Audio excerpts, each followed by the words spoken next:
the fighter who's been on the floor a few times. Hey, just look at the difference here. Valuev, immense. Anyone over 14 stone 4 in boxing is automatically a heavyweight, which is why these two are in the same ring. He could end up burning a lot of nervous energy. It's just finding out what it's like right now. Good body shot there from Haye. That can even up at heavyweight. But this is only his third fight at the weight. Did anyone get a title shot that quick other than Peter Rademacher, who fought Floyd Patterson in his first fight in 56? He's landed a good body shot. But this is the tactics he has to employ and hopefully keep frustrating Valuev into making mistakes. But Valuev defends his tight in that instance.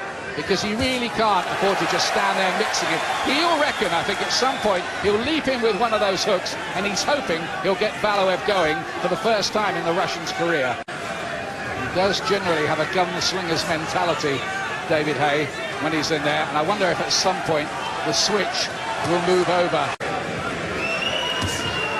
I mean, this is just so difficult for Haye.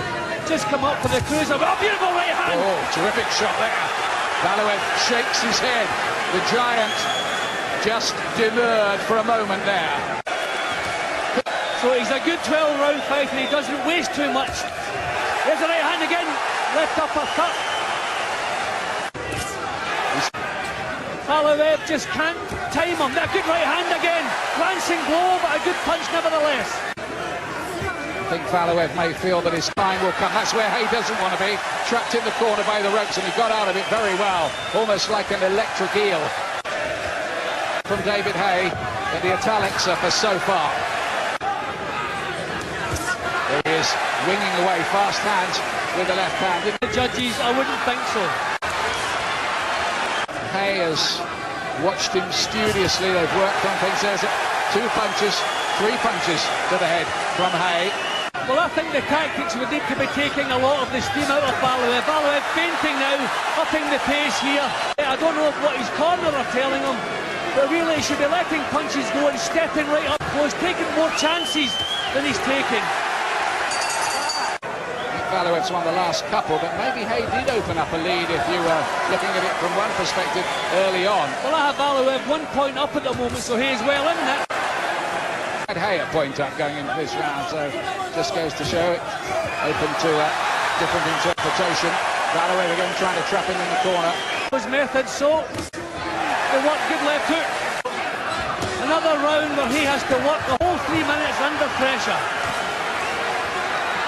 Just moving a little quicker. They've tried to train him for a bit more speed. Valuev just doing exactly the same things. One thing that has happened here is that David Haye is surviving okay and he's not getting thrown away. The second half of the fight was the tough part for Haye, and that they would be looking to be sure of winning the early rounds. I expected things to start becoming tough for David Haye, and there's a couple of signs in this round that that's the case. He's been caught cleanly a couple of times, which Valuev has struggled to do up to now. Good counter from Haye, got away again, and leers at Valuev across the ring through his gum shield. Valuev is 4-11 now to win this fight, and David Haye 2-1 against. They started. Well, Evander Holyfield failed because he didn't throw enough punches. His movement was good, his tactics were good. So Haye needs to impress the judges a little bit more. It's better. Well, there's so many missed punches in the fight. I suppose you could score it pretty much a lot of the rounds the way you want to. But unfortunately, Haye is the one with the negative tactics. That right hand was blocked, which is the first bit of good news. He's missed so much, Valuev here, though. How many jabs has he thrown that have not found their target? I mean, he's winning this round. If he keeps on doing this, it'll be better. Look how much Valuev missed by then. Then a body punch from Haye, who's gaining confidence there. Wounds one up, goes back to his corner. It just might come a point, though, where Haye needs to take the bull by the horns a bit more. Right hand and away again. Speed of Haye really is confusing him. Good right hand again from Haye. Circling a man in a deck chair and getting the odd sting in and getting away again. But he has to keep on stinging. There's a right hand from Valuev there. He almost caught Haye in the corner. More punches is what's needed from Haye. Right hand from Valuev. Valuev showing little feints, little threats, a bit more technique in what he's doing, not quite. Fortunes are swinging this way and that. But Haye just might have to become a lot more positive late on in the fight here. Little breathers, he's staying on him here, and that's what he should be doing, imposing himself, not allowing Haye to dictate the pace. This is one American writer once said in a fight rather similar to this. No. Bit messy. Have to work in this contest though, simply because Haye hasn't been in front of him. Last 3 minutes for the WBA Heavyweight Championship of the world here in Nuremberg. Wonder what's going through Haye's mind now. I thought at least once during the fight he would have stepped forward and tried to test Valuev's chin, but he stuck to the plan. He's shown tremendous discipline, hasn't done that, so we could well be left wondering what if he landed his best shot on that man's chin.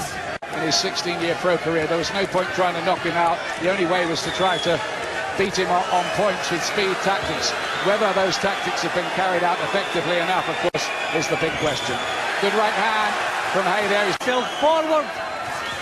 Two good shots from Haye. Sometimes he must feel like it's paper darts And against again. the mat. Oh, he's got it going with a left hook. What a finish here. Haye gets to Valuev, who definitely did a silly dance there.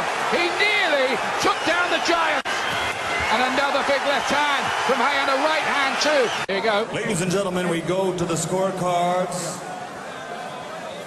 Juan Manuel Reyes Garcia scores it 114, 114 even. Stefano Carroza scores it 116, 112. And Tom Miller scores it 116, 112 to the winner by majority decision. From London, England, the new David Haye is the WBA heavyweight champion of the world. What a moment! Britain's 7th world heavyweight title holder. I've never been so happy in my life to be proved wrong. This is tremendous for David Haye.